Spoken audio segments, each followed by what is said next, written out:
Welcome to the Jungian Anthology Podcast, analytical psychology seminars from the C.G. Jung Institute of Chicago. Go I know not whither, bring back I know not what, with Lois Kahn, Ph.D. This episode is part 1 of the series, The Psychology of Fairy Tales. Marie-Louise von Franz said, "Fairy tales are the purest and simplest expression of collective unconscious processes. They represent the archetypes in their simplest, barest, and most concise form, and afford us the best clues to the understanding of the processes going on in the collective psyche." This series examines the psychological richness of the fairy tale. Each recording in the series focuses on a single fairy tale and explores the tale's insight into a particular psychological theme and inner logic. It was recorded in 1991. Suggested readings for this seminar are 2 books by Marie-Louise von Franz, Introduction to the Interpretation of Fairy Tales and The Problems of the Feminine in Fairy Tales, and The Legend of the Blue Bonnet by T. de Paula. Lois Kahn, Ph.D., was a practicing psychoanalyst in the Chicago area and Tennessee for almost 50 years. She also taught at the University of Chicago, in addition to lecturing as a psychologist throughout the world. For the complete series, follow the link in our show notes.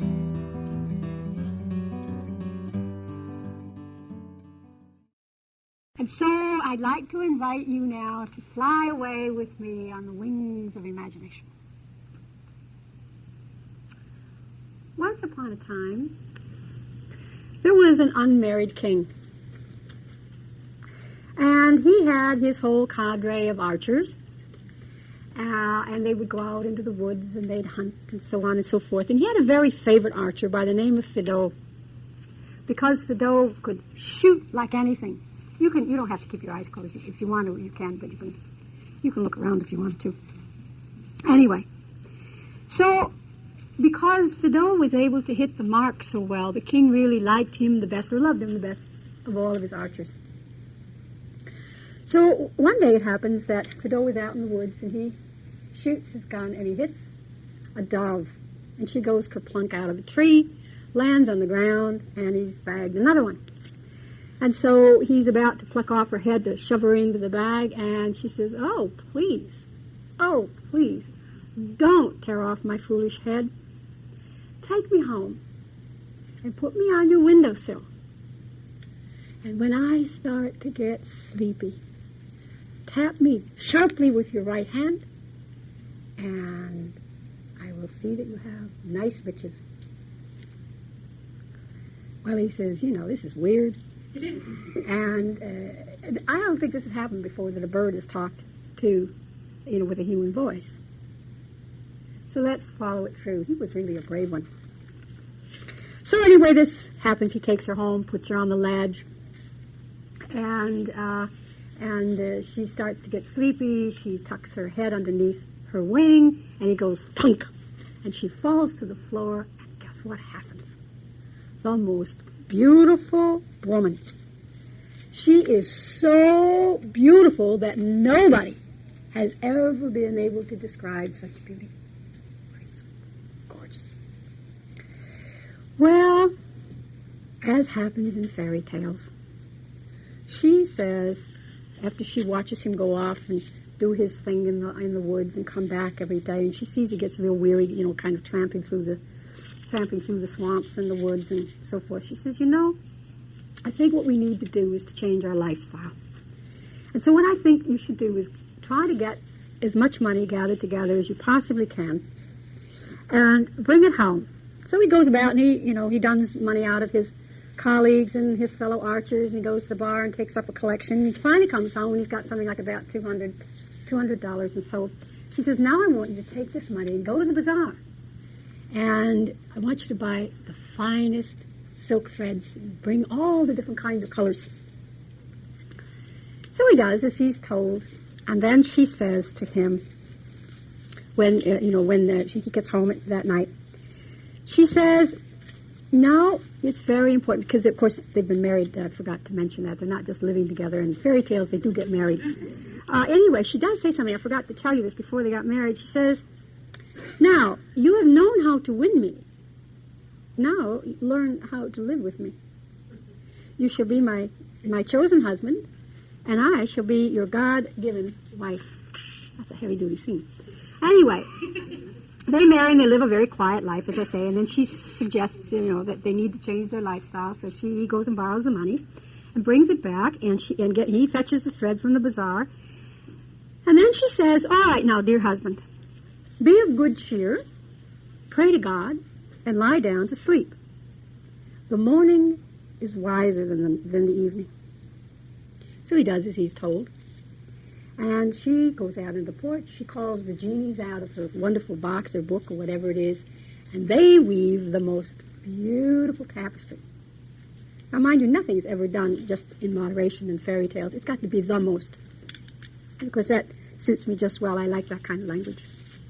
So this most magnificent tapestry. So she then sends him the next day to the bazaar, and she says, now look, you take this tapestry to the bazaar, and you sell it. But don't you put a price on it. You take the money that's offered to you. He does as he's told. Well, the merchants, it's such fine work that the merchants don't know how to put a price on it. It seems to be almost priceless. So this goes on, and more merchants gather, and they struggle, and they hassle. They don't know what to pay for this thing. Well, the steward comes, the king's steward comes, and he looks at it, and he says, good gracious, that is fabulous. So while everybody else is dithering around, he says, hey, I'm going to give you $10,000 for that. So he does as he's, so Fido does as he's told. He takes the money, and he goes home and gives it to his wife. Well, I don't know what he does. It doesn't tell us. Does something with the money. In the meantime, the steward now takes this to the king. And he says, do you want to see the buy I got in the in the market today? He said, it is absolutely fabulous. So he opens it up, and what do you think the tapestry or the carpet is? It is a wonderful scene, an overview of the king's kingdom. He sees his castle, he sees the gardens, it's wonderful, absolutely wonderful. And he says, oh, I must have it. I must have this. Well, this is the king, and the steward doesn't have too much choice, but the king is an honorable man, quote unquote. So he says, I'll give you $25,000 for it. Now, the guy bought it for $10,000. He sells it for $25,000. Fedora only had about $200. Now, you see, that's what we call, trading on the commodities market. You really turn over the money fast. But anyway, the story continues. It's a very complex story. Now the steward seeks the archer because he wants something for himself. So he goes and finds the archer, goes to the house of the archer, walks in the house, and my gosh, there is the archer's wife. He is struck. Amazing. Absolutely amazing. He falls so madly, passionately in love with her, and he is possessed. He can't eat, he can't sleep, he can't drink, he can't work, he can't play. He is possessed. The king says, what has gotten into you? He says, I have fallen in love. I have fallen in love. The king says, hey, this has got to be some lady to have you kind of dithering around like this. So he goes and has a look. Well, one look, and he is gone. So now he loses his honorableness. He gets into what we would call chicanery. What happens is he needs to get rid of the archer. So he says to the steward, I've got a job for you to do. We've got to get rid of this guy because I want that woman. So he said, I want you to find out a way to get rid of her, get rid of him. Well, now, and he says, and if you don't find a way of doing it, you'll pay the price. Well, the guy had already lost his head over the woman, but he didn't want to really do it. So he goes and finds the old crone in the street somewhere, in the bazaar. And he says, hey, lady, I got a trouble, and you've got to try to help me find out how to get rid of this archer. So she says, the first task, tell the archer to go to the thrice 9 lands, to the thrice 10th kingdom, to the island, and there to catch the stag with the golden horns. That's a far piece. So the king gives Fido the archer these instructions, and he gives him the oldest ship. It's a ship that's been retired from the Navy for over 30 years. It's not very seaworthy. And in addition, they conscript the biggest drunken sailors that they can find. And the idea is that it's going to take, I don't know how many years to get there and back, but the thing is the ship will only last about a month on the sea. It'll sink and everybody will drown, and that's that. And he's got a widow that he can take on as his queen. Well, the archer, of course, is, in spite of the fact that he does everything he's told, he's not a dummy. He figures out there's something, kind of screwball here. So, of course, his wife says to go and sleep and pray to God, and that the morning is wiser than the evening, and she calls upon her genies, and they go and get the stag, and they bring the stag back, and it's in their courtyard. And so in the morning, then here is the Fido. He's got to go on the trip. But before he goes on the trip, he's got this big crate, and he takes the stag actually on the boat. They go out, and he's got these casks, and he keeps the sailors drunk, and they're happy, they love it. And they go out for so many days and come back, and the king said, hey, wait a minute, this just didn't work. He said, you were supposed to do a task. He said, I did. I brought you the stag with the golden horn, the golden horns. Well, now, come on, that's just not going to do it. So, again, the steward is sent off to find out what to do. Now the old crone says, well, I'll tell you. Now what he has to do is go, I know not whither, and bring back, I know not what. And he says, and mind you, if you fail, by my sword, your head will roll.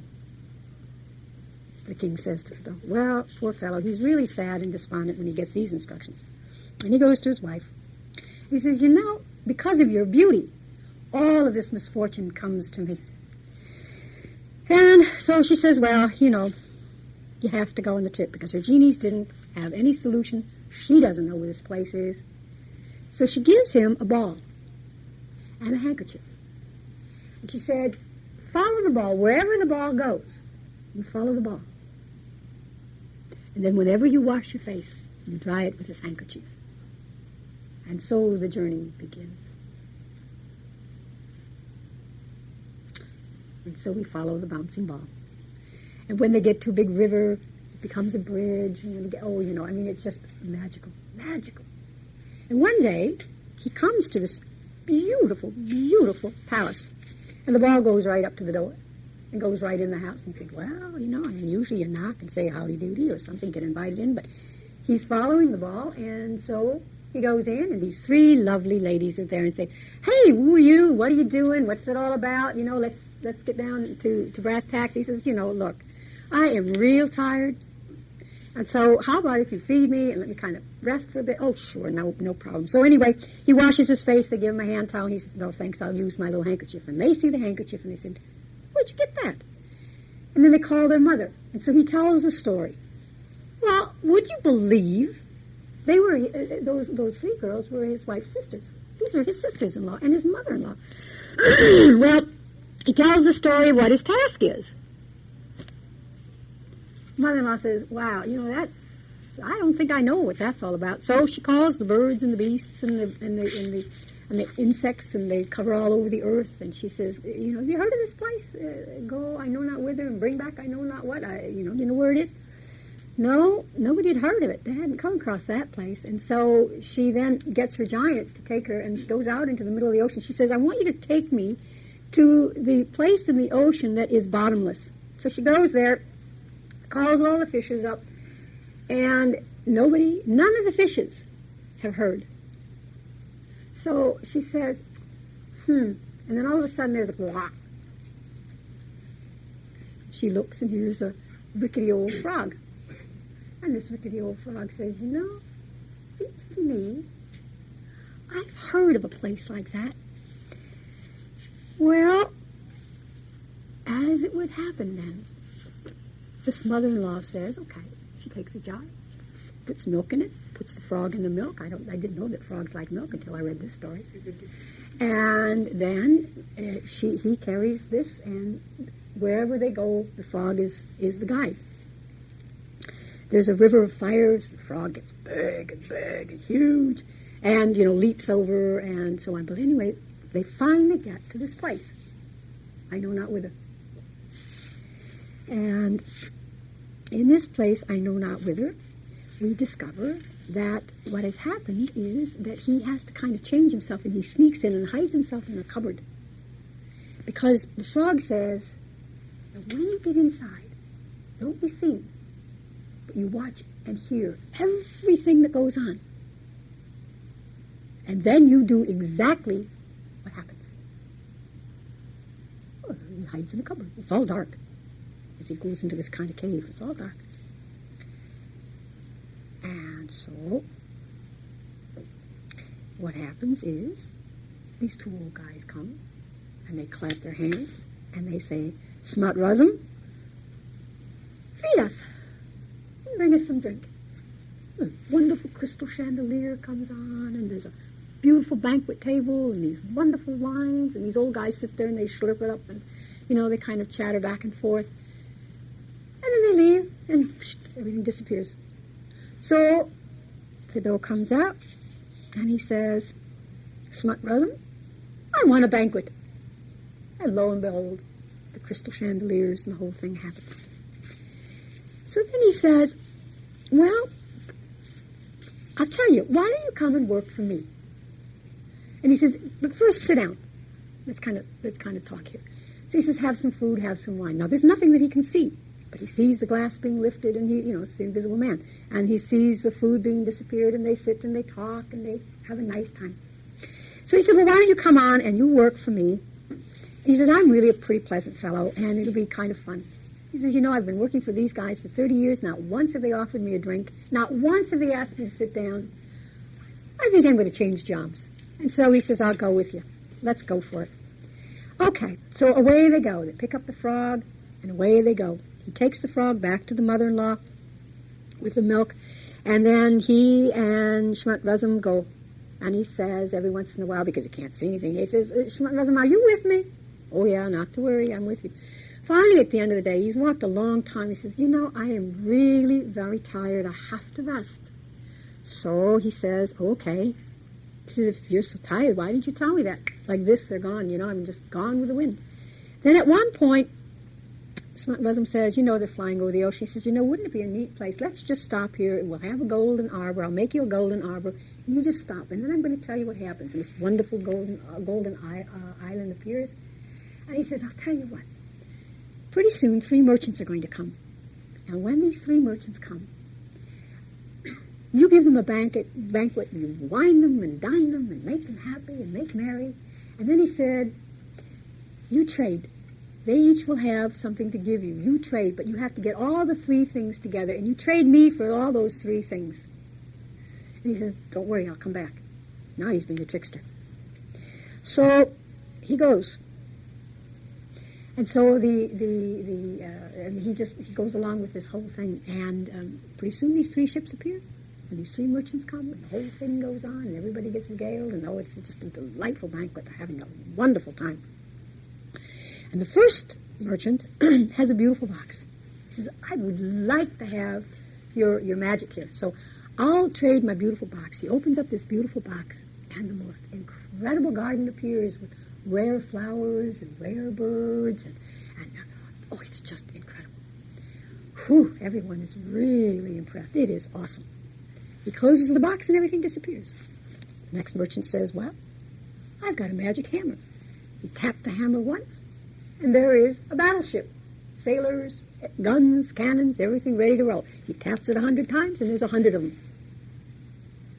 He hides his axe, and everything disappears. The third merchant has a horn, and he really believes in blowing his horn. So he blows the horn, and what do you think appears?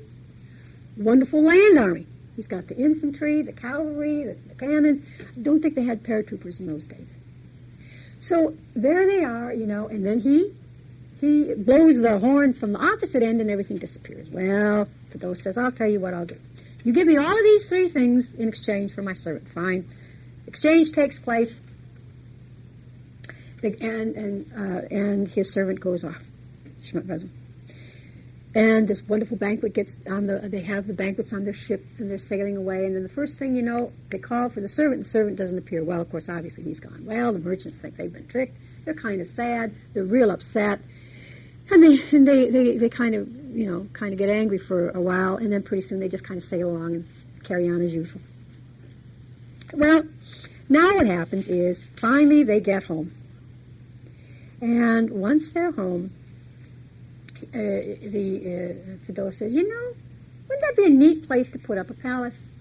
Oh, yeah, no problem. We'll be done in a minute. Choom, like this. And it was done.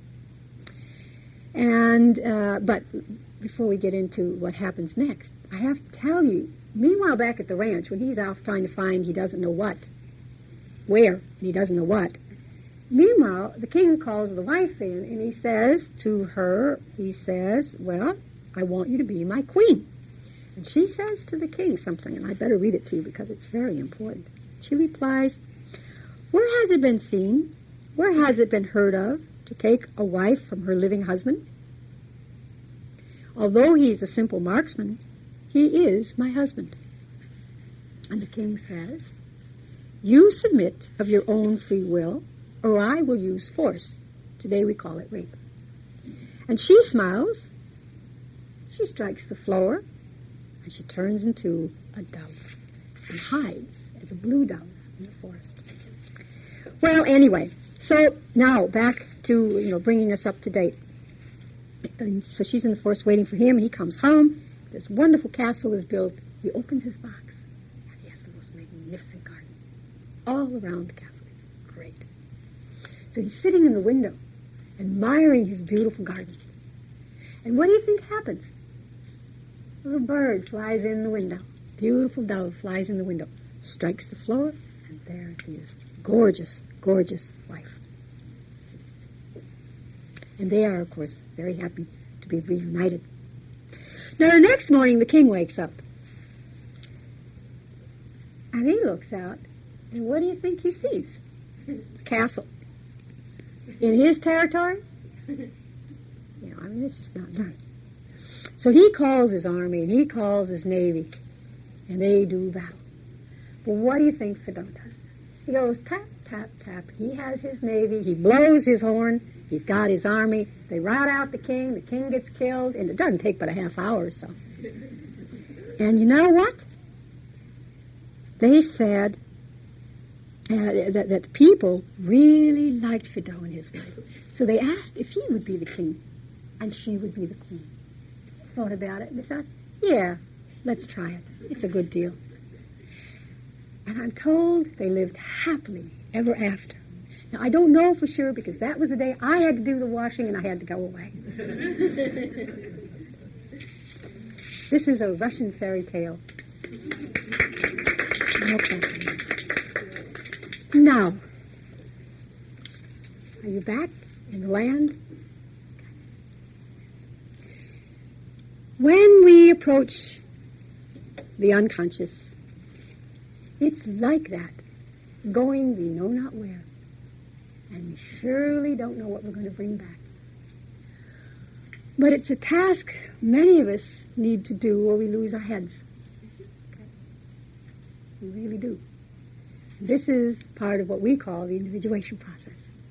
And we use myths and fairy tales and all of these as part of our process of stimulating the imagination, of helping us have a context out of which we can operate, and of understanding our place. Okay? So, now let's kind of differentiate between some of the things that we're going to be talking about, and then we'll get into the fairy tales more specifically. Okay? First of all, anybody have any questions? Yeah? I got lost at one point in the fairy tale, and that was... That's all right. Fedora did too. After he met the merchants, and the deal was, how did they give him these three things? I mean, he gave up his servant, right? He gave up his servant, and he said that, well, if you take my servant, then I want these three things. Each one of you has to give me one of these things. And that was the garden. The box, it wasn't Pandora's box, but it was the Garden of Eden box, okay? And then which is incidentally, from a psychological point of view, a very significant image. Because psyche will very often, especially as one begins the individuation process, you'll have what I call a Garden of Eden dream. It's a paradise dream of some sort. Because if you're going into that rough journey, you have to have something to hold on to say, oh, That's going to be the goal, or that's the place one day I can rest. So very often, initially, when you go into analysis, agitated, distressed, upset, whatever, you will find that there's a certain kind of relief of the initial pressure. And then you'll have a beautiful dream. And that's your dream that you can retreat to when things get really rough, when you're dealing with your shadow, your negative shadow. And then, and so it's that dream, or that image, that's very important to be able to have. You need to have some place in the psyche, or some place in the soul. Eventually you find it becomes the sacred space within. Eventually, that's your sacred space. But that's the image then of the garden. And then the second is the hammer, and the third is the horn. Okay. Anybody else have any questions? Yeah? You have the title of the very Go, I know not whither, and bring back, I know not what. It's in the Russian fairy tales. Neat one, huh? Okay. Now, let's just do some differentiating here.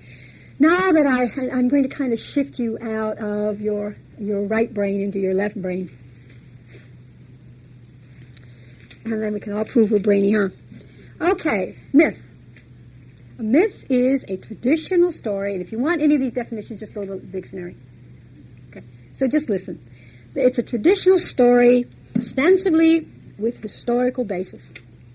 It serves to explain some phenomenon in nature, or the origin of man, customs, institutions, religious rites of a people. So that, in other words, the myth is really a very powerful story of the psyche and of the soul. A legend is, usually a legend is a story of a saint, or the story of some kind of wondrous event that occurred somewhere, and it's one that gets handed down generation after generation, and it may belong to a group of people. So the Irish have their leprechauns, or you have the Celtic stories and so forth, and these are the stories that people tell. You have the stories in Ireland, for instance, of St. Patrick and the snakes and so on. Then we have folk tales, and these are stories with legendary or mythical elements, and they're handed down usually among the common folk. It's not the kinds of stories that usually gets told in the king's castle, but among the common folk. And our folklore, of course, we can scientifically study to give us a sense of people's customs and traditions and beliefs and so on. So these are the part of the oral tradition that recorded people's history, a people's history. A fable, your Aesops and so on. Now these are fictitious narratives that are intended to give a moral truth or a moral precept. It's the way we teach children the do's and the don'ts and the shoulds and the should-nots, and eventually the good old super-ego takes over. But to try to teach children initially, you have to make it in fun game. And it's only later that we can really hammer down. And a saga. Now, sagas are very special because this comes out of the medieval Scandinavian literature. And you will discover that, for instance, in Iceland, they have a very special sagas. And there are the stories of battles and customs and legends and so forth that are given in narrative prose. And again, it is a traditional history of a family or a village, a group of people. It's the oral tradition. So that kind of gives you a background of a lot of the images that we have that carry the story of human beings. And the one that we focus on, and of course the intent is on fairy tales. The Bible, I guess, if you will, in Jungian circles for fairy tale interpretation is Marie-Louise von Franz. She's quite a storyteller, actually. She loves telling stories. I do too. And fairy tales, she says, are pure and simple expressions of the collective unconscious. And fairy tales are psychic process. All of this you can read just in the very first few pages that Marie-Louise von Franz has. The significant thing about fairy tales is that we have archetypal images. And they seem to be pretty clearly articulated in fairy tales. we could take just a few of the figures in our Go I Know Not Whither. The frog, a very powerful image. Incidentally, just as I was driving in, there was a song, he's a wonderful singer, quite a balladeer, and he's talking about being a New Yorker. He lives out in the West Coast, and he's singing his song and so forth, and he's saying, who am I, and I am who I am, and trying to make some kind of declaration in spite of the fact that he's all confused in terms of where his territory is. But the wonderful thing, one little line in there I chuckled at as I was driving into the parking lot, was that he was singing, did you ever hear of a frog who wanted to be a king and became one? So that, the fairy tales become, or these kinds of symbols become quite, it's a shared experience. I mean, you all know about kissing the frog and it becoming it's a bewitched prince. So that doesn't even have to be explained. It's something that people share. Anyway, Neil Diamond, yeah, that's it, thanks. Eventually, it would have come, thanks, yeah. All right. The thing about the fairy tales that von Franz says is that there are, that the material in the fairy tale is specific. It's less specific, and it's very unconscious material. Over against, for instance, myths, which are really far more indicative of the collective.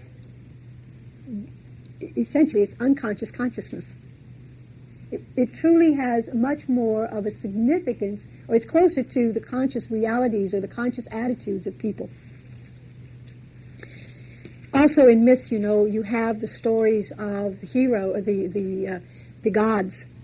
Myths are very often involved with the stories of the gods or the godlike people, whereas in fairy tales they're just dumplings, or, sometimes they're even nerds, and sometimes they're very interesting, and, then you get the hero that he kills 7 flies and he's a big hero. I was just reading in Time magazine today that came yesterday, there is a folk hero, some killer, that because he eluded the sheriff and so forth, he's become a folk hero. See? Well, that's like killing 7 flies and thinking that you're a big shot. Anyway, the significance about the fairy tales is that, like dreams, they have their own explanation. And if you follow, there are very meaningful threads. And if you follow even further, you will find that the motifs will complete a particular story or a particular bit of information in terms of your own psychic process. Now, von Franz says that fairy tales, regardless of where they come from, anywhere in the world, no matter how many themes you have, how many stories you have, the bottom line is they are talking about the self. And of course, in Jungian psychology, we often use the image of the diamond as the image of the self, and the diamond that's wonderfully cut and has all these different facets, and all these different facets. And the more delicately it's cut, the more delicately we understand the unconscious, the more brilliant the light it gives off, and the more brilliant the fire, I guess. I don't know, I've never had one that brilliant. So, what it is then, is that the fairy tale will give us some aspect of the psyche that is relating to the self. Now, I'm assuming that most of you, at least from the faces, most of you are pretty familiar people to the Jung material. But let me just kind of give an overview real quick.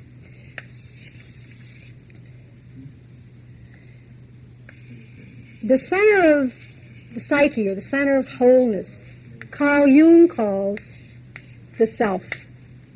Okay?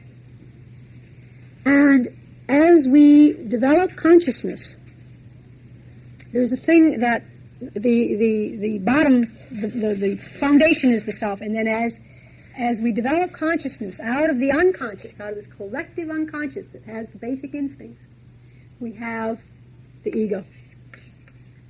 Now the ego is the conscious part. It's consciousness.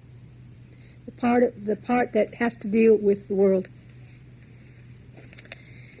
And incidentally also has to deal with the unconscious.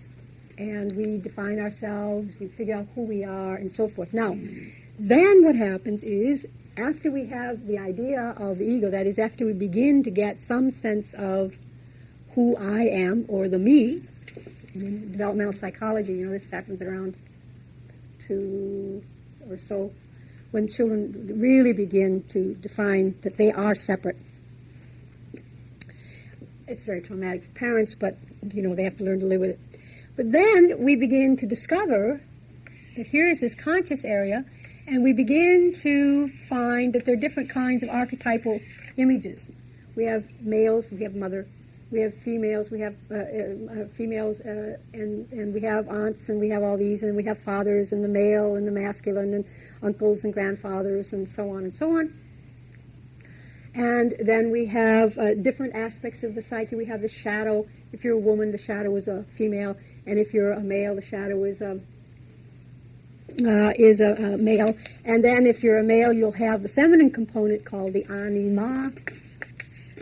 She carries the soul, and she's the most beautiful, and no words have ever been able to describe. Or if you're a female, and you have the inner masculine, called animus, and though he's a simple man, a simple archer, he is my husband. So we do relate then to these different aspects, but every one of them comes out of the self. But see, if we try to relate to the collective unconscious and all those archetypes in terms of the self, without first differentiating, we have a psychotic episode. That's what really being mad is. Okay? And the way, for instance, that John Perry works with madness in adolescents is helping them reform all that chaos. That their story, whatever the story is that they're living out, you'll see this in Myth and Madness. Whatever the story is, eventually they can find a way to stabilize, because every story not only tells you about the chaos and the trouble, but the solution. So, von Franz says then that fairy tales tell the story of the self. Now, when I work analytically, people will bring in their dreams, and they'll have 1, 2, 5, 6, sometimes 10, 20, 30. But they'll have dreams in the week. And the most important thing to do is the way I approach, the way that I work with the dreams, and for those of you who do the dream workshop on Saturday, you'll discover this. But the way I work with the dreams is to kind of, for the week, is I take the whole week's dreams and kind of look at it as a chapter in an ongoing novel. I mean, I don't have to watch the soaps at all on TV. And nobody else does either. If they pay attention to their dreams, you've got really a drama going on each week. But each one then is, each week, usually what you're reflecting is an issue or a complex or whatever it is. And the dreams in the week will very often be themes on the same complex, or themes on the same issue. And it just gives you a different point of view. This is especially true if you have the same dream, if you have 3 or 4 dreams at night, in the same night. Then what you're really doing is you're looking at the front side, the back side, the upside, the downside, how many dreams you have. You're really looking from different points of view. It's a holographic image when you have multiple dreams like that. Okay? It gives you really the depth and breadth. Well, the fairy tales will do the same. Okay? They really will do the same. Now,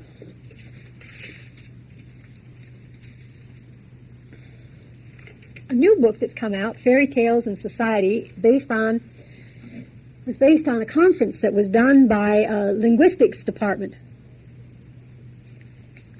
published by the University of Pennsylvania. You said that it's been on. Is it so? Phew. Okay. Well, I got mine from this lady.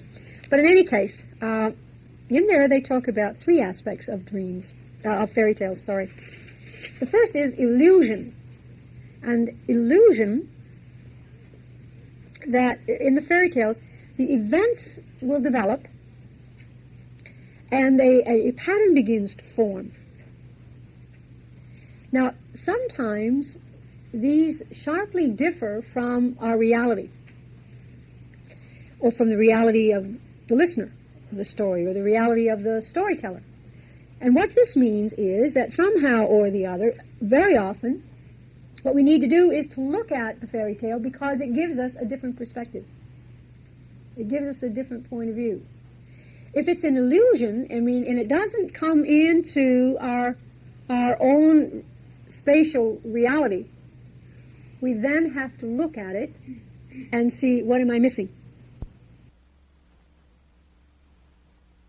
The other aspect that they talk about fairy tales in society is allusion. Now, we allude to a body of material, and oftentimes writers will develop a story based on some kind of fairy tale theme. Ads are famous for that.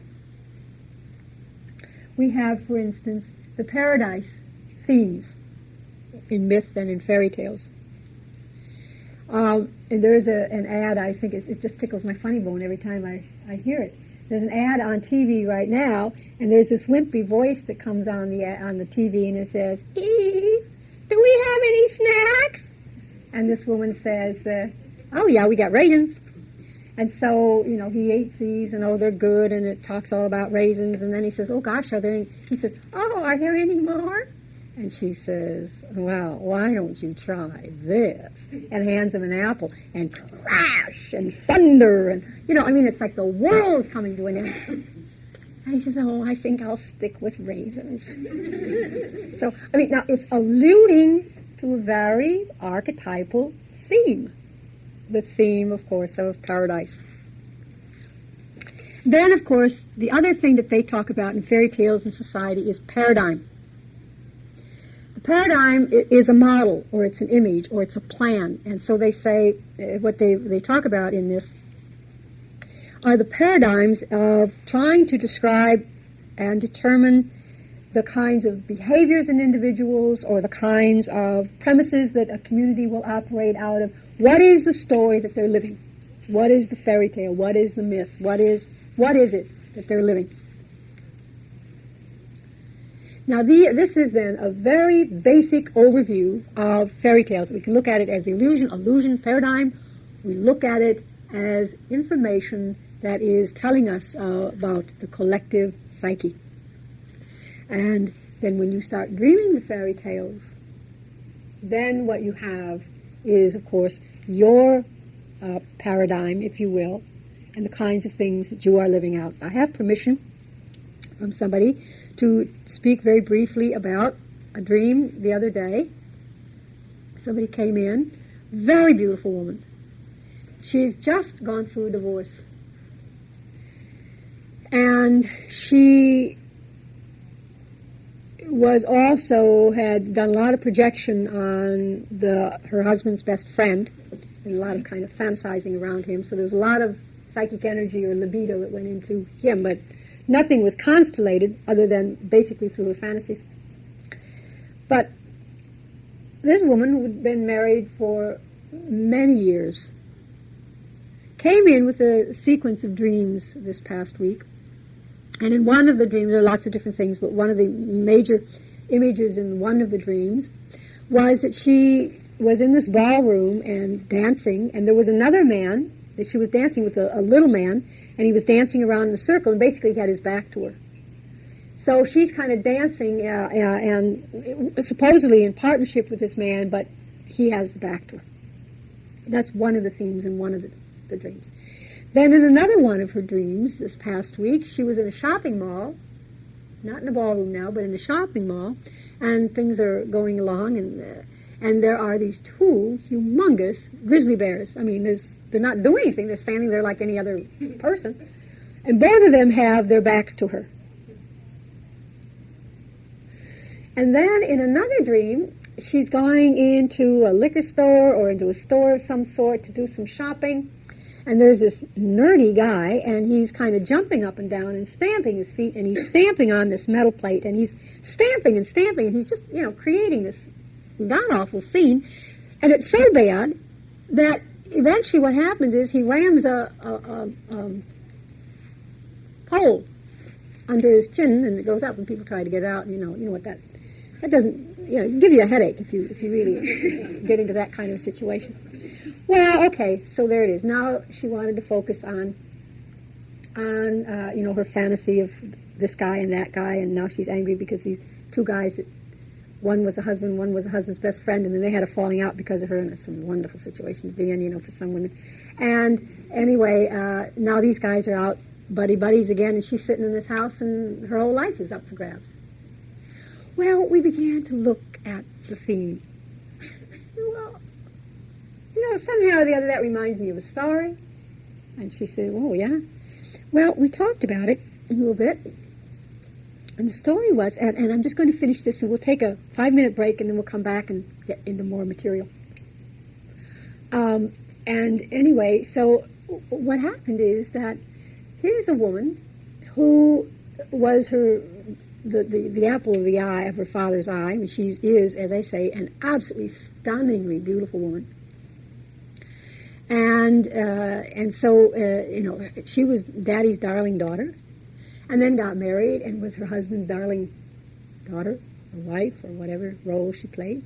And she was just beautiful, and she was just everybody's darling. She just did whatever she was supposed to do. Well, I said, that reminds me of a story. And then I started to tell her about Rumpelstiltskin. Now, if you remember, we won't go into it in detail, but if you remember in Rumpelstiltskin, his daughter is at home, and her dad goes into the bar. And everybody's, hauling out their pictures and talking about their grandchildren and about their kids going off on their Rhodes Scholarship and who's doing what and who's made out what kind of money.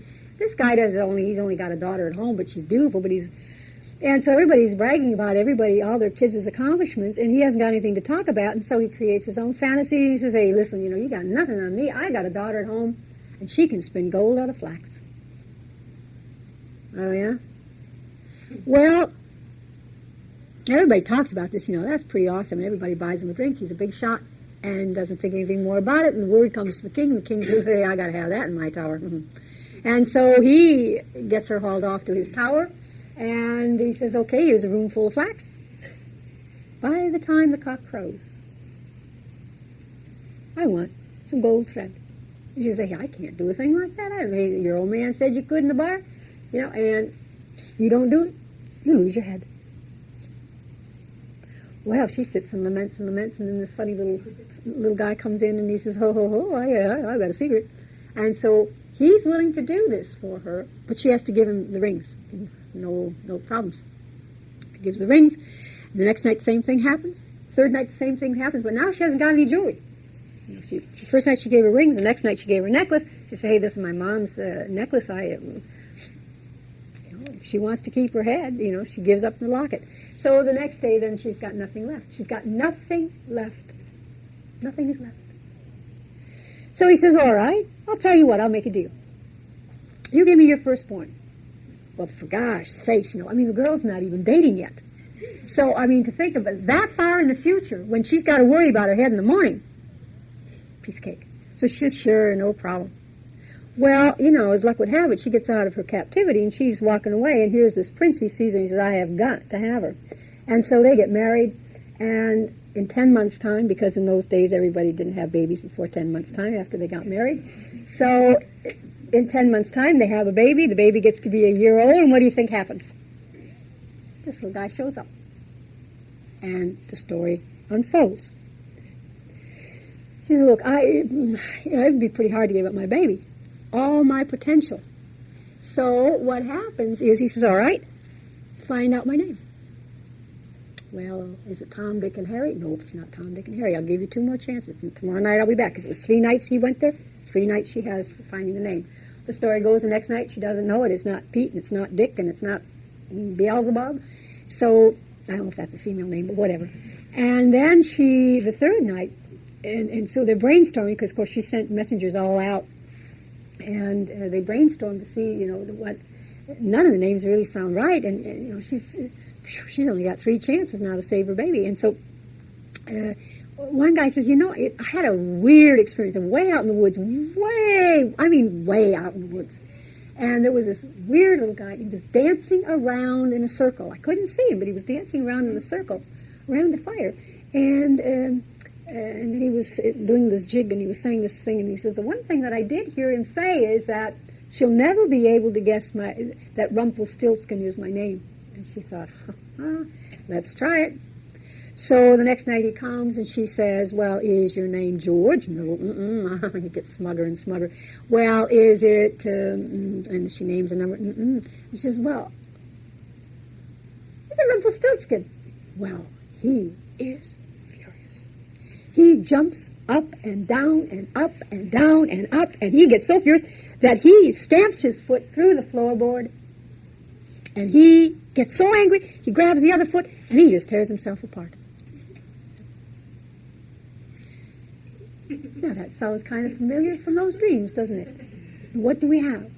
We have this darling woman always having to do what, because she doesn't relate to her own inner reality. She didn't relate to her own inner animus, but was defined by outside male images. Okay. When she could finally name her own inner masculine, the power is from the outside. A lot of times people don't like giving up their power. They get kind of angry, and therefore they say, I'm going to have a divorce. That sometimes is what happens when they no longer have the power and or the control. Or when you change too much. Sometimes that gets pretty painful, when you change too much. Okay. Well, now, one of the things that our fairy tale, or that our story told us, is she said to her husband, well, what you need to do is you have to win me, and then you have to learn to live with me, and that's what we have to do in the psyche. But then she says, be of good cheer. Pray to God, lie down to sleep. The morning is wiser than the evening. And by that, of course, it means that when we go into the unconscious, whether in sleep or whatever it is, we bring up from the unconscious the wisdom.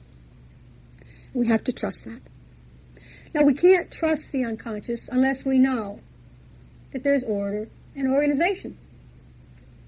I mean, good gracious, if any of you have ever walked into a psychiatric ward and watched people who are turned inside out, that is, they're living out the collective unconscious, that's a pretty scary thing until you begin to see the patterns or you begin to see the meaning.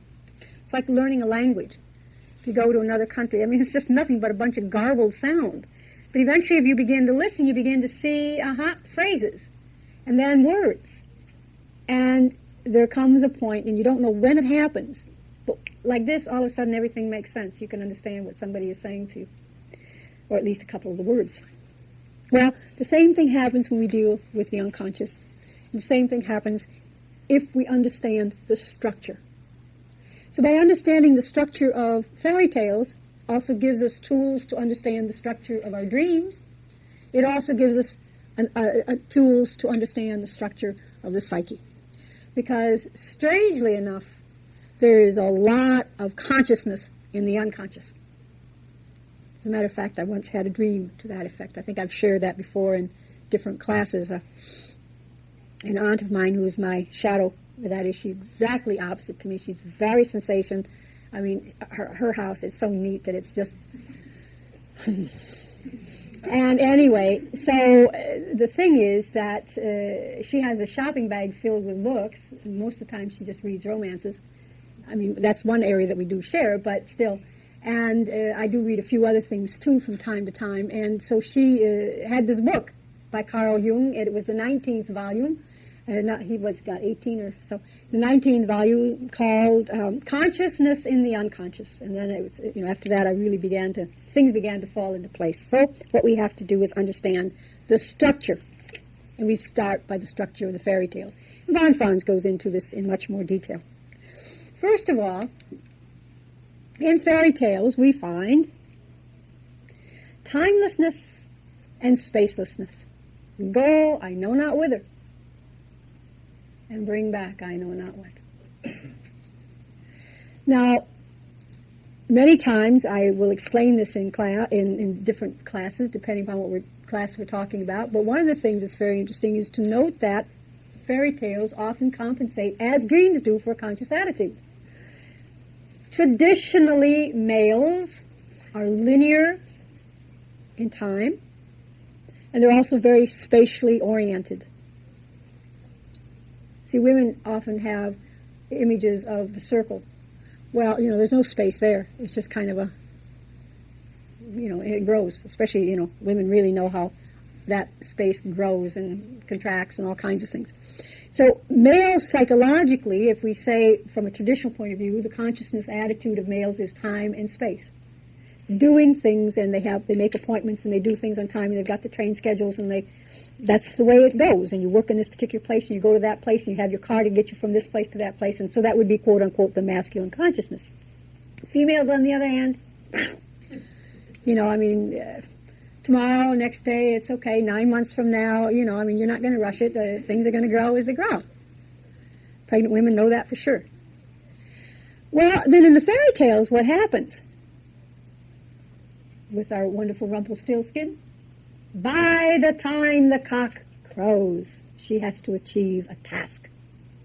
And so there's always a time restraint on women in the fairy tales. They've got to do the stuff on time or suffer the consequences. Now, males, on the other hand, in the fairy tales, well, gosh, they don't know how far. Maybe it's close, or could be far, or maybe it could be an hour, or maybe a month. We've got the wonderful story of dumb Hans who goes out and, serves this cat, because he's supposed to get a horse, so he serves the cat. Now, if you can imagine something like that. But in any case, he serves this cat, and he doesn't know whether it's for 7 days, or 7 weeks, or 7 years. He really doesn't know for how long he serves her, but the point of all of that is when he's at the end of his service, supposedly he's supposed to get his horse. Well, of course, at the end of his service, he goes home, and he says, well, how about my wages? And she says, oh, well, go home, and I'll send them to you. Well, that's kind of risky business, but in any case, he trusts her, and he goes home, and of course, you know the story.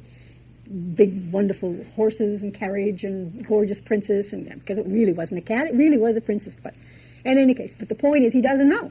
He doesn't know how long or anything of the sort. So we have to understand then that dreams will often be timeless and spaceless because there is nowhere in the collective unconscious. It is that ubiquitous kind of space or whatever. It is there always. It always has been and always will be. And oh, good gracious, it's really awesome. Then the second thing that we look at in fairy tales is the cast of characters. Von Franz says, count your people at the beginning and count them at the end. Sometimes you add a few, and sometimes you take away a few. Sometimes you have to complete something, and sometimes you have to kind of get rid of some of this excess. So it's always, keep track of your characters. And then she says there is what she calls the exposition. That is, it's the problem. It tells you what is the problem. What's the issue? What is it that provides the energy for you to be able to solve the story? What are the ups and downs? What are the ins and outs? What's the adventure? What's the tension as it builds? Then we have what von Franz calls, she was a Greek and Latin scholar, the lysis. That is, what's the end result? If you follow the thread all the way through, what's the result? Sometimes you have a happy resolution. Sometimes, because they live happily ever after. Sometimes you have catastrophe. She says in primitive stories, they don't seem to have an ending. It just peters out. But she says sometimes you'll have the stories where they're happy, they have a happy ending, and also a sad ending. I really can't tell you whether they lived happily ever after, because that was my day I had to wash clothes. She says with the gypsies, they'll say something like this, and I'm quoting right now from her book, and she says, they married and were happy and rich to the end of their lives. But we, poor devils, we're standing out here shivering and sucking our teeth with hunger. And then they go around and pass the hat, poor fellows. Now, when we go into the unconscious, or when we go into the fairy tales, and therefore into unconscious material, we bring material from the collective unconscious. We bring it from our own personal consciousness. As is with this woman. Her dreams reflected her reality out here. The dreams reflected, because no male was relating to her, they had their backs. The dreams relate to her particular psychology. That is, she didn't have, basically she was just kind of observing and walking through life right at this point in time. And the dreams reflect her archetypal base at this point, where she's operating from. And as we talked about it in terms of the fairy tale, that's really basic collective archetypal material. And so a fairy tale or a dream, you look at it from all these different points of view. Okay. So what we do then is we look at the symbolism. We look at the archetypal data. Now, what's an archetype? It's a wonderful word. The archetype essentially is instinctive energy. And it is energy that we don't, what does an instinct look like? We know what the behavior is like when we're acting instinctively, but we don't know what an instinct looks like. So all we can do is create an image. And we create an image in a symbol of some sort. Okay.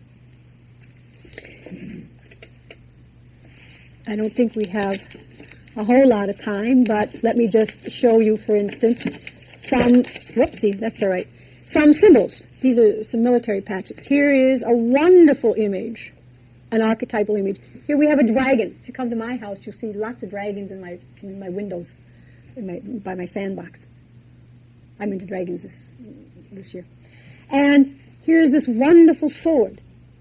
Represents consciousness, represents the ability to get one's kingdom. After all, didn't the once and forever king have to pull his sword out of the stone? It reflects our own inner kingdom. It's the ability that we have of protecting our space. It's the way of cutting the umbilical cord from the Great Mother. All different kinds of wonderful things get constellated around sword as an archetypal image. Or the dragon. You have to slay the dragon, you have to do all different kinds of things. Symbols and archetypal images. The archetypal images. All right. Now, whenever we talk about a tale, always remember, in spite of the fact that we may be able to translate it into some experiences of your own particular life, but we're always talking psychology. Okay? For instance, if you have a dream and say, well, that reminds me of such and such a person. Well, it may be, but it's still psychology. Don't ever try to think that when you dream a fairy tale and you are relating it to another person, that it is in fact that person. Okay? It is your psychology about or constellated around that person.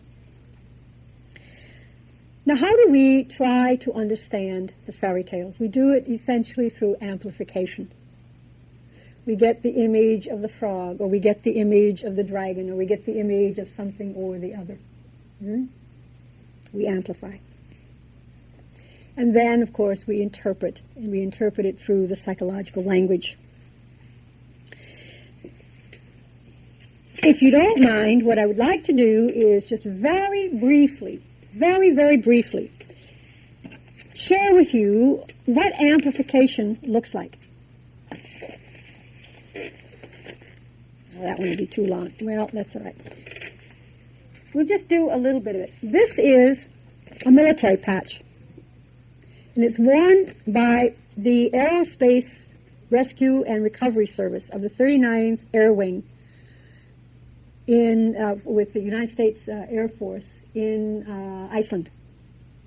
They have these helicopters. They're called the Jolly Greens. And they go out and they do rescuing. So on one shoulder, they have this patch that they call the pregnant angel. Okay? It's a wonderful image. And she's holding the world. And it says underneath, it says on top, the Aerospace Rescue and Recovery Service, underneath, that others may live. And then on this side, on the other sleeve, they have the Jolly Green Giant. So you've got the Great Mother and the Great Father. Now, amplification looks like this, and I'm going to read it so fast that it's just going to make your head spin, because I don't want to spend a lot of time about this. We have the shield here, and we think about the shield. We have the great round, which is the mother. Look at the colors. Every one of these things would be amplified. But let's just take one of the images, the Great Mother. Neumann explains the Great Mother is not simply a vessel. She is also the dynamic of life contained within it. So I can show you, for instance, in amplification, images of the Great Round. These are from very ancient civilizations. Can you see these? You see this in the back of Eric Neumann's book on the Great Mother.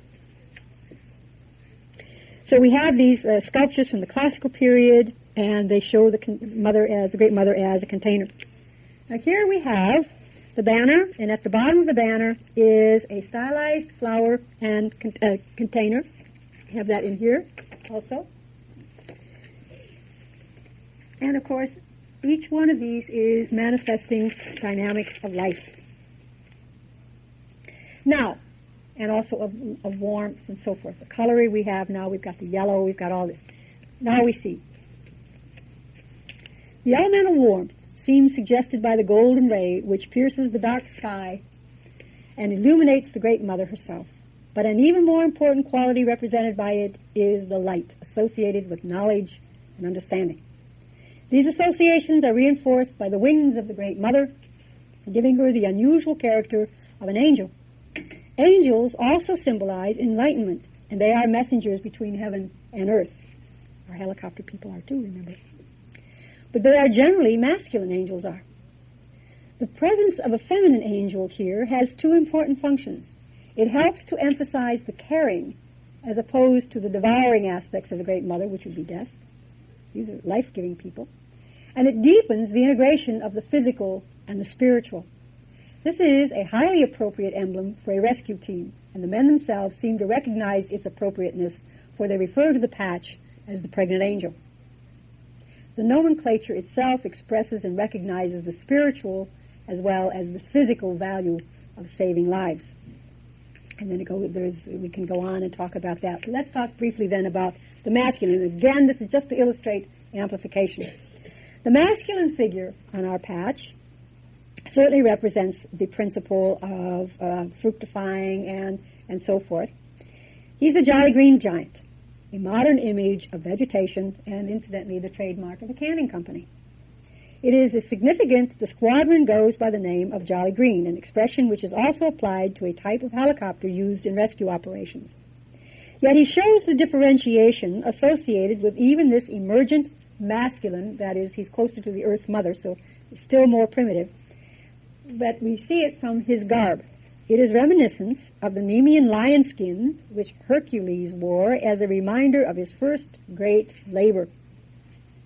The enormous task of this half-god, half-man reminds us of the heroism of the men in the Jolly Green, snatching defenseless people from the jaws of death. So if it reminds us of the first labor of Hercules, that would seem reasonable. And so on. We go on and on as we begin to amplify even further the symbolism of the archetypal symbolism here of the military patch. So I just wanted to show you how one just does this amplification. Reminds me of this, it reminds me of that, it reminds me of something else. This is what it means in this culture, this is what it means in that culture. And if you want to know more, you can look at the dictionaries on symbolism and see how a symbol can be amplified. All right. So, what do? We look at the fairy tale, go I know not whither, and bring back I know not what. And what are some of the points that we bring out? We've been bringing them out periodically throughout the session. The first and foremost is the state of the masculine psyche. He's part of the collective. He's one of the boys. He's not differentiated, is he? He's still one of the archers. The king is unmarried. We have an unbalanced situation. So right in the beginning we have a king who doesn't have any female, a steward, and a bird. Not even the personification of the feminine. And so all the story portrays at this point in time is the primitive male, okay, who does the service to the king who's unmarried. In other words, he cannot create further. Okay, then we find this young man going out and doing his job and suddenly coming across this wonderful image of the dove. Now, you all have associations with doves. We've got the peace dove. We've got the doves that are starving to death in Italy because of the snow. But here we have a particular kind of dove, and in his business, before he has the opportunity to kill her, she speaks. This is the voice of the Holy Spirit, but it's the feminine spirit, because there's no spirit at this point, no feminine energy in the story. And so she has to be introduced. Now she's wounded, which says when you don't honor the feminine, she is wounded. It speaks very clearly to that. And then we find, the story says, she says, you take me home and put me in the window, which means she isn't caged. She has some freedom, and he has to trust that she's going to stay there. In other words, it's a trusting of this process of the unconscious images as they come up, as they belong to him. You don't have to possess it. You don't want to be possessed. So as she starts to move into her own unconscious, he gives her a sharp rap, and what happens? That's an initiation task. In her case, of course, she becomes personified as the feminine. Now, if you're going to be knighted, if any of you go to London to be knighted for whatever reason, one of the things that you're going to do is get the sharp tap of the sword on each shoulder. If any of you have gone through confirmation, you will get a slap on the cheek. Okay. It's always that bringing to consciousness. Okay. When you get when there is transformation, it's like, wow, something happens. Something really makes you attend, makes you take notice. Well, then what happens is this whole domestic scene, and we could go through that, and we could go through a lot of the different things. But I think what I really want to spend the last couple minutes, or just another minute, relating to is the one image. We do a little bit of amplification, the one image, where the mother-in-law, with her two big giants, her two jolly green giants, she takes Fedot to the sea, and it's the bottomless sea. There's no bottom. And she calls, because she's gotten all the land animals. Now, mind you, in the evolutionary scale of Earth, if one is an evolutionist and not a creationist, or one can be both, actually. But if you're an evolutionist, you remember that the sea is the more primitive. And the sea animals are usually more primitive, right? Because it was only afterwards that they crawled up onto the land, according to the evolutionists. So not only do you have to go back to the instincts and the helping animals, but you've got to go back to the depths of creation. Back to the depths of creation. And even then they don't know this place. I mean, this is too far back. Except this little frog. Now she's old and she's crippled and she does have a clock. Okay? But this bottomless place in the ocean. So powerful, such a significant place. Because the theme of I know not whither, it gets repeated again and again and again. He doesn't know where the ball is going to go. You don't know how far, because if it's a bottomless part of the ocean. So it's such a powerful theme that gets carried out throughout this story. He doesn't know what's going to happen when he takes this dove home. He doesn't know. He can't ask for anything in the market. He has to take what comes, you see. That's one of the most powerful and very difficult tasks in masculine psyche, in male psyche, if, you're going to be the stereotypic male who needs to be the hero and be in charge and have the sword, you can cut things, you can get right to the heart of the matter and all this. And to finally move into the place of the feminine means you have to sit back and you have to learn what a woman has to learn when she gets pregnant. You don't know what you're going to get. You don't know how long it's going to take. You have a general idea. And you have to sit and you have to trust that this single cell is someday going to be a very complex human being. Okay. So it's that process of sitting back and trusting. It's trusting the feminine. Okay. Now, women, on the other hand, if we were going to do this story in terms of feminine consciousness, then we would have to do the story about the adventure and the movement and the skill, you see, and recognizing that sometimes the skills, if we develop the skills too much, we get too animacy, and then we violate the feminine. Does that make sense? Okay. So before we run out of tape and time, I think I should kind of close here because I would like to leave it open if there are any questions with people, because this is a lot of stuff. And you probably have psychic overload, and I'll go home and have glorious fairy tales tonight, fairy tale dreams. Yes, ma'am? How about a lady who is over-identified with the masculine? She has too much animus. Is that what, she's possessed by the animus. What would her story be like? How would she find? She would have to redo the feminine, right? She would have to trust the feminine. And that is very hard. But it would be a different story frame for her because she's a woman, right? Mm-hmm. Yep. Mm-hmm. Mm-hmm. Because what happens is she's got some basic instincts to follow. So we have in the story of Psyche and Amour, you see, where she has to learn to trust the masculine, but she's also not to be unconscious. She's not supposed to just stay in that unconscious place. She's got to be more conscious. And when she violates the terms of the contract, you know, in that particular story, she's not supposed to look at her husband. You know, they come and have a great time at night, but she's not supposed to know it, you know. And so the thing is, when she looks upon his face and he wakes up, then, you know, her fairy tale, when she becomes more conscious, her fairy tale bubble breaks. And then she's got to go off on the labors, and she's got to do all different kinds of things. She's got to get into her own despair. And then in that process, she ultimately connects to the feminine. So you see that in the Psyche and Moore story. That's a very powerful tale of the feminine who's into the animus. And and she's into the animus because he's a mother's son. It gets very complex. I mean, we could take that story and take 10 days to work it out. Yeah? In the tale you told, what image comes through to designate the self in all of that material? Of course, all of it would be, but is there any particular one that you point at? The voice, the servant, yeah. Because when he relates and invites that servant, quote-unquote servant, he never sees it. We never do see the face of the self. If we do, that's insanity. That's madness.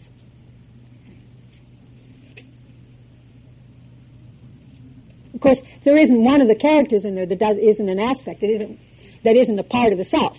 But they're, you know, the differentiated aspects of the self. Anybody else have a question? I have a question. Well, how does this inability to see the self relate to the concept of, say, to see God is to destroy the self? You might say it's in the Old Testament, isn't that a theme? Well, I think in the Old Testament it says you cannot look upon the face of God, because if you do, you lose. You're dead. Basically, you're dead. I mean, you cannot get that into the collective unconscious. Or they say it's madness, it's insanity. And so you can only do it indirectly. And that's why we have the symbols and we have all these different things. And so Moses couldn't look, he could only see the burning bush, you see. Or the backside. Exactly. So it's essentially the same thing as what you're saying in fairy tales, I say. It could be. But basically, you cannot look, you can't look that far. But you have the image, the diamond. The mandalas are beautiful images of the self. The golden ball, he follows the golden ball. That would be another aspect of the self. Well, in this particular case, it wasn't a golden ball; it was just a ball.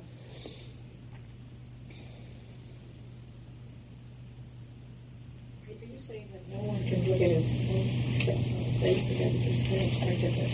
No, the self as an archetypal image is that ordering principle within the unconscious.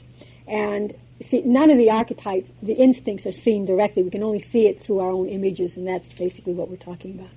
But if we don't keep the ego active, then what happens is, or the active so that it stays in the world, then it gets sucked into the unconscious, and there's a kind of a swimming around, and then you see this in madness. And so if you look at Roots of Renewal in Myth and Madness by John Perry, you see then how they have to tease out the ego again so that you can make sense out of what's going on in the unconscious. You have to have the structure. That's the bottom line.